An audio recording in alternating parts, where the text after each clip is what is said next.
Hi there, and welcome to the Anita Chat podcast. I'm your host, Anita Rombo, and this is the podcast for growth-oriented women to have authentic, real talk. Nothing is off the table here, but as an intuitive self-relationship coach, you'll find the content gravitates towards mindset, intentional action, spirituality, and all things wellness. So if you're ready to learn, laugh, show up, and glow up to be the best version of yourself, grab your favorite bevy, settle in, and we've got lots to chat about. It's the new year and prime time for starting things out on a clean slate. If you were like me, you may have eagerly closed things off in 2021 and spent some time reflecting on how the year went and planning for what you would like to see happen this year in 2022. I can't even look at my social media feeds without some sponsored post for a vision board workshop, goal setting, or the like. And I'm not knocking it. In fact, it's totally my jam, but just saying, 'tis the season. Anyways, it's prime time for big goals, which let's say 9 out of 10 folks will probably say are around weight loss. If this were pre-COVID times, gyms would be packed for the next 3 months until the novelty wears off. In fact, this is not just an observation. Psychology Today states that 80% of people fail to follow through on their New Year's resolutions by February. That blows my mind. The word resolution means firmness of purpose or having the trait of being resolute.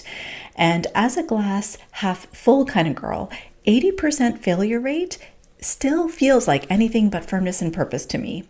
And that's why I'm focusing on this topic today, because as a self-improvement geek and as someone who doesn't let anything stop her from getting things done, I love the well-intentioned premise behind resolutions and firmly believe that we can do better with a few simple shifts. Now, these may not be earth-shattering. Life doesn't need to be complicated. In fact, I'm a big fan of keeping things simple, but these shifts can be profound. So let's get right into it. If we are going to embrace this wholeheartedly, the first step is to determine the why behind the resolution. Is a resolution something you actually care about? Is it something that you actually want to aspire to, or is it something you think you should do? So lean into the energy behind it. Is it coming from a place of excitement, of enthusiasm, of looking at the benefits behind it, or is it looking from a place of maybe a should, an obligation, perhaps guilt because you haven't managed to accomplish it in the previous years, or some sort of comparison, benchmarking? So think about the energy that you're bringing into this resolution. By determining your why, you are also clear on what your objective is behind the resolution. Are you looking to lose 10 pounds to fit into that bathing suit? Or are you looking to improve your health? If you're looking to lose 10 pounds before the March break getaway, then your resolution is only valid until you take off, after which you can have as many sugary strawberry daiquiris as you wish. If the why, on the other hand, is around health, then you, my friend, are not looking to fulfill a goal. You are looking to create a long-lasting habit. A habit is defined as a behavior we perform automatically without even thinking about it because of our repetitive subconscious programming. Habits and goals should be approached differently, and you decide where your resolution fits. But in my humble opinion, we should be looking at our resolutions as habits and not goals. And we will definitely be coming back to goals in a future episode, but for the purposes of the rest of this episode, let's focus on habits. Also, this is a good time for me to digress slightly and let you know that I have put together a free guide entitled 10 Daily Habits to Love, Peace, and Success. So even if you already have resolutions, this guide is full of simple and practical ways to tap into all things wonderful that you might wish to experience in 2022. So check it out. I'll link it in the show notes, and I hope you find it useful. Okay, so moving on. As humans, we live in an age of instant gratification. Let's just use online shopping as an example. Whatever our heart's desire can be found on Amazon, and with a click of a button, we can find it on our porch tomorrow. So using the weight loss example, some of us may have made big changes. We're hauling asses to the gym, we're watching what we eat, we're drinking more water, whatever. The point is, we want to see results yesterday so we can look good in our bathing suits for that getaway. And when that doesn't come, we get demotivated and we lose our gusto, eventually falling off the bandwagon altogether. We want things to be easy. And so we want these results to be instantaneous with minimal amount of work. And anything that takes a little bit too much time and energy and effort just doesn't have the sustainability sticking power. So how do we feel when we fall off that bandwagon? And I'm going to wager a guess to say probably like we failed. It's not really the best feeling. Perhaps even that the resolution is out of our reach. And so we're demotivated. We may give up altogether, park the goal for the next year. And we've broken that promise that we've made to ourselves. It's so easy if we had a bag of chips in front of us to go from eating that one teeny tiny chip to the whole bag. Trust me, this is my weakness. And on the flip side, it can feel so hard to put on our workout clothes on a cold January day and book it to the gym. Why, you ask? They're both habits that we have, but because we have years of programming of staying at home and possibly eating that junk food, and maybe a few days or months of going to the gym, it takes time to create something that sticks and becomes rote. So we're more likely to do that thing that we don't really want to do. And having said that, it also takes time to see the results of our efforts and changes. So next time we do feel the slippery slope of a whole bag of chips coming into our destiny, I want us to stop and give ourselves some grace for showing up. And I want us to show up again and again as long as it takes until our behavior does become habitual. And this is why the first shift, getting clear on your why, is also so important. Because whenever we lack motivation or things seem tough, we may have moments where that comes up for us. Grounding ourselves in our why will help to keep us going. So I want to encourage us to focus on the long game. Know and recognize that change takes time to see. And once we do see it, then that will be the motivator that will keep us going. But in that in-between phase where we want to see results and we're not, we need to focus on the long game. We need to focus on our why, and we need to just show up, knowing that one day we will see those rewards. Okay, so building off on the previous shift of focusing on the long game, the next thing to keep in mind is that change is cumulative. That means taking small steps towards your resolution every day is going to add up to big results.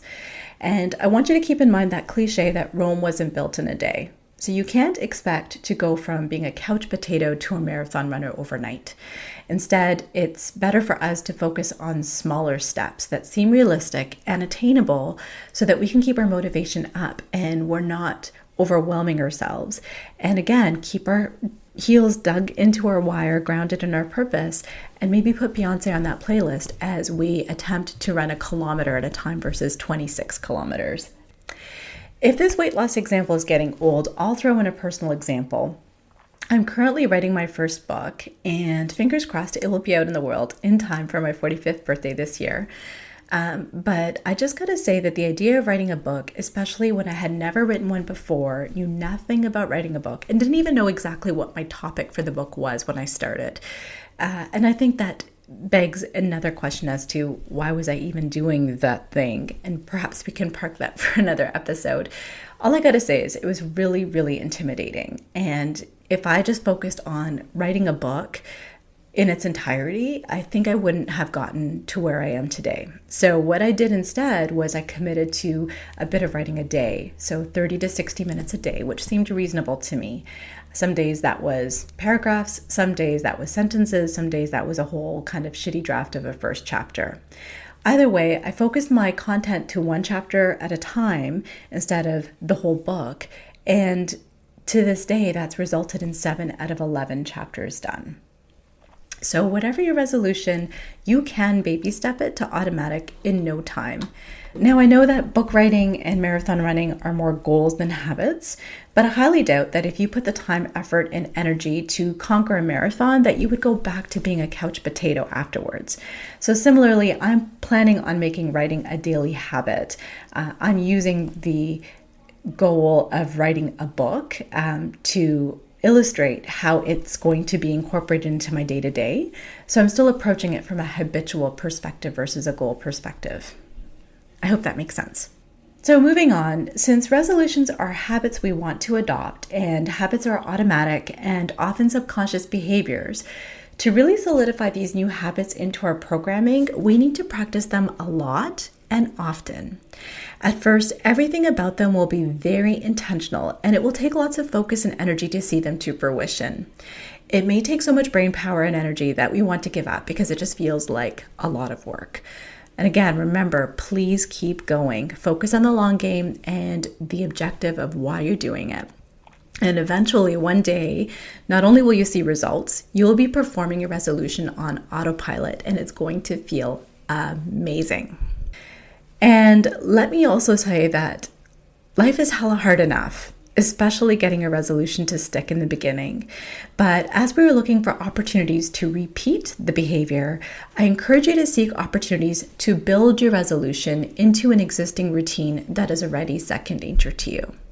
And last but not least, build in mechanisms for accountability. This is key to making a resolution stick.